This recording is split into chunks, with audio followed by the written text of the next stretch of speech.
Game culture as a whole is a worldwide phenomenon where video games are now competing with the film industry and even the writing industry, with books coming out telling the untold stories of the video game characters we love.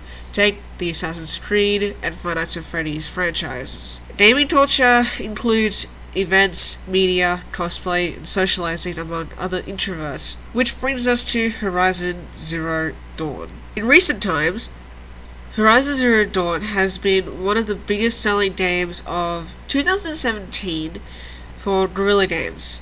The game sold over 10 million copies by February 2019 and was deemed one of the best-selling games on PlayStation 4 alongside Spider-Man and God of War. The game that follows the simple storyline of what happens if killer robots take over the world. This game took me a year to complete, including its only downloadable content, DLC, The Frozen Wilds. Horizon Zero Dawn is an open-world single-player role-playing game that follows the story of Aloy, who was born April 4th, 2021, and was named Aloy by the Nora tribe, and was named Aloy because it sounds similar to alloy, the metal. She is thrown into a world that has been long deserted and overgrown in wild vegetation and destruction of the old buildings that were built more than a century from today. We follow Aloy as she yearns to discover her unknown mother and why the world reverted to tribes surrounded by high-tech machines. While on her journey, she finds a focus, which is a small piece of tech from the old world that sits on your ear and shows holograms. She uses it to track machines, missing people, and predict the machine's patterns of walking, and activate old recordings. She travels further than any of the Nora people and travels to distant lands, cities, ruins, and 5 different tribes with traditions each with their own style, with many challenges and disturbing facts about the old world. Aloy on her journey climbs tall buildings and uses her focus to activate old recordings from before the plague. As she listens and finds more hidden recordings around the continent that she travels, she begins to understand why her world does not make sense with the machines. The old world, set in 2060, follows a guy named Ted Farrow. Created killer machines that consume biomass, which is basically everything that lives and breathes. Biomass is anything living, so already that is a problem. The reasoning behind the devastation is that, like every sci-fi movie, the machine begins to take over control and do not take orders from humans. The second major problem is that the Pharaoh robots can multiply faster because there are machines that can build the Pharaoh robots, so in fact they were multiplying like rabbits, faster than the humans can think of a plan to destroy them or to survive. The time of the plague began. Humanity has 15 months to come up with a plan. Decrypting the code would take a full decade, so that was out of the question.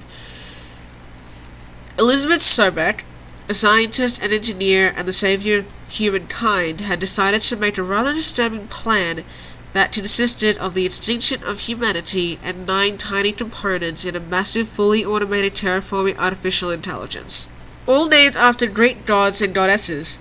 With the terraforming fundamentals of that god/goddesses, the 9 components to Gaia are subfunctions to help regrow the Earth.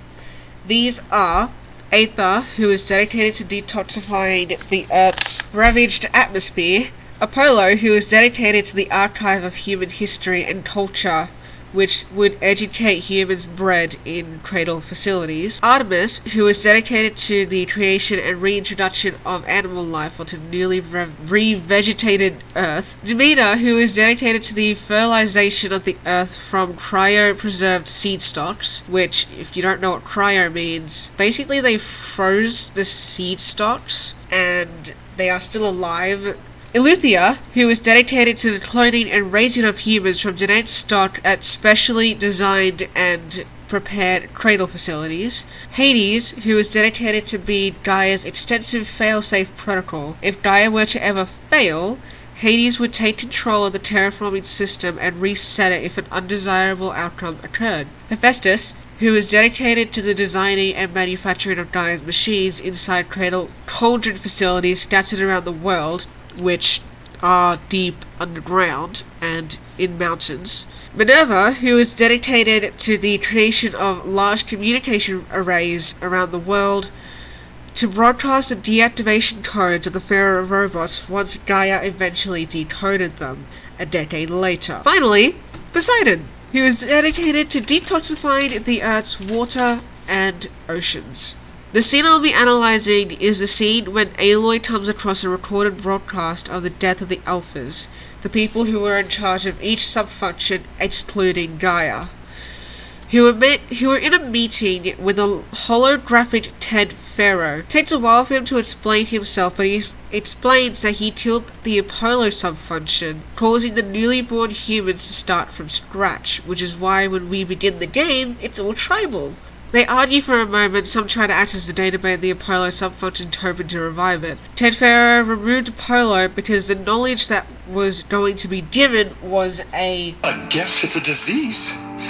They're the cure, and we're gonna give them the disease. And with that sentence, I think he wanted the next 100 generations or more to make their own history instead of worrying about repeating the ones we know. Example, the World Wars, the Holocaust, 9/11. If Ted Pharaoh did something right, in my opinion, he saved the fate of humanity, because if the new humans had started from where they left off, knowing all the tragedies and appalling human behaviors, the world would have been a dark place. Moving forward from that very disturbing segment, Ted Pharaoh murders the Alphas by removing oxygen in the room, stopping the Alphas from trying to revive Apollo. Oh, more disturbing.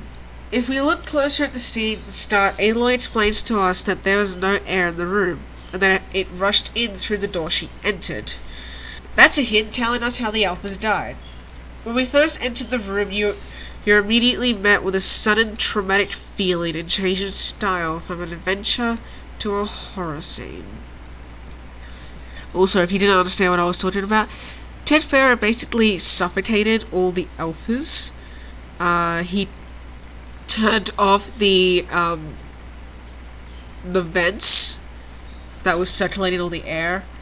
He turned them off, and all the people that were in there, all the Alphas, suffocated to death. So, just a bit of clarification, I guess. In addition to my analysis, the graphic quality shown in the game was by Decima, a proprietary game engine designed by Guerrilla Games, and was the most talked about when it came to the elements used in Horizon Zero. I've come to the conclusion that Horizon Zero Dawn is a stunning single-player game. I recommend for those who like open-world story-based games and fighting giant robotic dinosaurs. I'm not joking. There's literally a giant T-Rex with lasers and giant guns that if you shoot them and they fall off, you can use to fight the dinosaur. You use it as own medicine against it. It's incredible. An amazing world building. Can't forget the world building. With thoroughly planned out tribal traditions, each with their own style, culture, and politics. You do get a little bit of politics in the game, but it's more fantasy politics, so we're in the clear. We ain't talking about Trump in this one. But I am going to say that the upcoming game, Horizon Forbidden West, is going to be amazing. I literally cannot wait for it. It looks so beautiful. The trailer that we got, the gameplay trailer, it is, oh my god. I can't wait to kill everyone and everything with style. Let's go. Thanks for watching, hope you liked. Bye.